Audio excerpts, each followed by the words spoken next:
This is a very heavy and personal film, and this review will be too. This video will have spoilers, so fair warning. This is a pretty simple and small scale movie. Most of it is James and Otis in a motel room.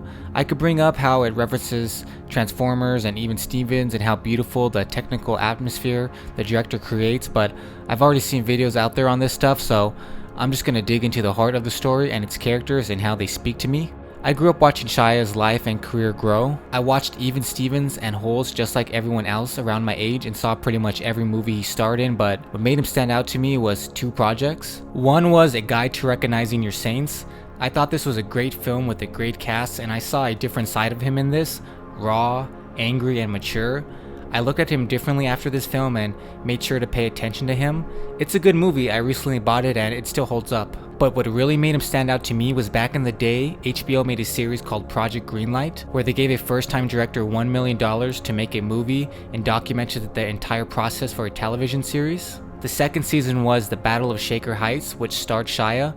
The movie is okay overall. It's kind of a mixed bag, but the best element to me is that Shia's father in the movie is a recovering drug addict, and his character fucking hates him with a passion. And I remember seeing in that series Shia briefly talking about his father in real life and how we could only visit him the first years of his life when he went to NA and AA meetings, and I was very young listening to this, but something about that always stood out to me, and it made me look at this film and Shia differently forever. I wasn't sure why, but I knew that was an important thing to know about Shia. Everything with the parents, everything that's going on with the parents I lived. The family and the story and the family that I have are almost like the same family. My mom's an artist, hippie. My dad, he's not a crackhead, but you know, he's been down that line. My father's a lot like Kelly's father. Like Abe. Yeah.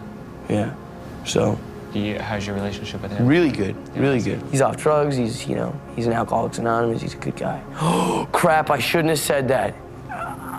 Jesus, Anonymous. In the film and in real life, his doctors tell him he needs to write a story on paper so he can avoid trauma reminders/triggers, and he replies, "My whole work is motivated by trauma triggers." This spoke to me because as a writer, I used to use my self-destruction and pain as an excuse to create material and stories. Shia and I looked up to great artists with tragic past and self-destructive periods in their life, and we let that give us an excuse to hurt ourselves and others in the process. I can relate to both Otis and James. James is ashamed and embarrassed of his past and acts out in ugly anger when anything reminds him of it, and he resents his son for already being more successful than he ever will be. And I can relate to Otis with having a parent who is a mess of a drug addict, who also became an alcoholic himself. He became everything he hates about his father. It's like magic, when I drink, you come out. That line really stands out to me. When I use drugs, I see my mom's stupidity and recklessness in myself, but also my father's anger. Otis and James, aka Shia, and his father have an incredibly complicated relationship. As a child, you're raised to believe you have to love your parents, but his father is a very unlikable person. He's angry, raw, resentful, rude, condescending, and violent. I really think this is Shia's greatest acting performance ever. He's an incredibly likable actor, and you forget that in this film. He completely dives into the character of his father. Even when his character is trying to be likable and funny, he's just not with his corny jokes. Shia said that playing James really helped him get over his own issues with his father in real life. For so long, his father was the villain of his life, and jumping into the role, he couldn't help but find some empathy and relate to him.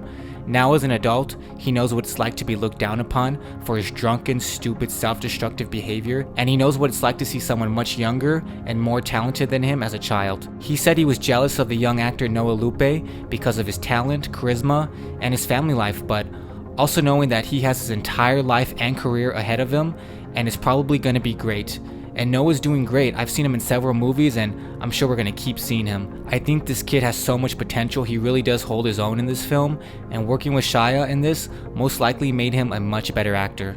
Working with talented people makes you more talented. Like I said, I knew a bit about Shia's father and their relationship, so when I watched this movie, I just assumed his father was going to be loaded on drugs the entire movie, but he's 4 years sober and he's still a fucking asshole. That really threw me for a loop the first viewing.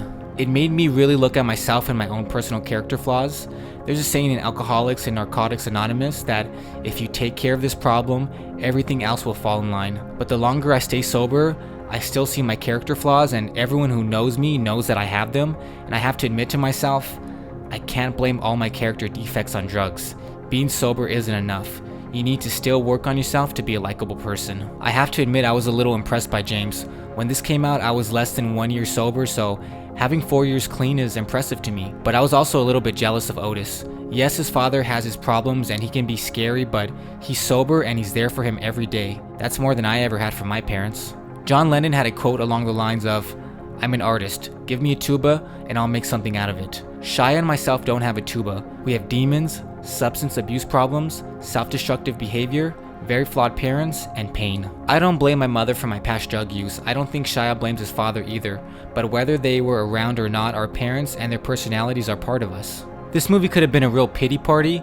I remember thinking some people, not me, but some people are gonna think this is Shia's way of saying to the world, "I'm not to blame, my father is why I drink and self-destruct, but I'm better now." I don't think Shia or the director, who did a great job telling this story technically and emotionally, is really trying to say anything with this film. It's literally a therapy session. It's just Shia telling his story through the craft of film. Honey Boy is a unique story, but I know I'm not the only one who can relate to it. Millions of people have complicated relationships with their parents and repeat the mistakes that they saw their parents commit. Great art is very specific and personal, but also universal and speaks to many people, and this film does that. I knew coming out of the theater that one day I was going to make a video on this movie, but I had to be ready, and I'm glad I didn't make one then. One, because I wasn't technically savvy enough yet. Second, I need to let a film like this digest with me, because a great film or a masterpiece needs to be rewatched several times to truly take in its greatness, and I'm not sure if I would call this a cinematic masterpiece, but to me personally, it is an emotional masterpiece. But also, most people jumped on reviewing this film the week it came out, and all of them were positive. All of the reviews were pretty much saying towards the end, Shia is finally past his dark stage, and it's all uphill from now on. And I was very hopeful for Shia, especially after hearing this interview he made at the Slauson Rec, which was his short-lived acting school. In this interview, you can clearly see that he is aware of how self-destructive his life has been. He acknowledges all the problems he's created for himself, but he's also not beating himself up over it and wants to move forward and continue making art and friends, because that helps him move forward in his life. But being someone who's been an addict for most of my life and being around them forever, I knew that making a film about his father wasn't a guarantee at his sobriety. There is no guarantee. Any addict can relapse any day, and any addict can get sober any day. But like I said, I was hopeful. But then a few months after this movie, I saw he got arrested for trying to steal a man's hat, and that sounds like a drunken incident to me, so I knew it was just a matter of time until it got worse, and of course it did. About a year later, the singer FKA Twigs, or Fika Twigs, I don't know what she calls herself, who co-starred in this film and dated Shia after filming it, filed a lawsuit against Shia for sexual abuse, assault, and inflictions of emotional abuse. Granted, there is no legit proof of these allegations, and everyone has the right to remain innocent until proven guilty, but the way our society is now, with cancel culture, we don't need proof. If someone says a celebrity did something horrible, everyone believes it. That's a whole other conversation. I'm not even going to get into that one in this video. I've heard the allegations against Shia, and as much as I don't want to believe them, I can't help but admit to myself that it's all very possible. When it comes to alcoholics and addicts with demons and anger like Shia, there's no boundaries to where their relapses can take them. When a person like him is at his worst, there is no limit to the damage they can bring. But to be fair, Twigs, I'm just going to call her Twigs, she never actually said he was drinking during their relationship. After hearing all this stuff, I hope he was drinking. That makes it so much worse to me if he wasn't drinking. I can't see him doing this stuff without drinking, but I don't personally know him, and if you're watching this video, you probably don't either. I hate that this is connected to the story of Honey Boy, but it is. As much as I love Shia as an actor, writer, and relate to him as a man, I can't excuse the abusive behavior that Twigs has accused him of. Abusing yourself in career is one thing, but when you physically take it out on other people, that's when you cross a whole other line. What gets me the most upset is that Shia clearly knows how horrible he can be when he soaks his brain in alcohol, but he continues doing it. He can't even claim denial because he's admitted to his self-destruction. One of the best things addiction and sobriety has taught me is that our actions have consequences. We need consequences to stop our destructive behavior, because if not, why would we ever stop? But I also believe the consequences should be appropriate and forgiveness if earned.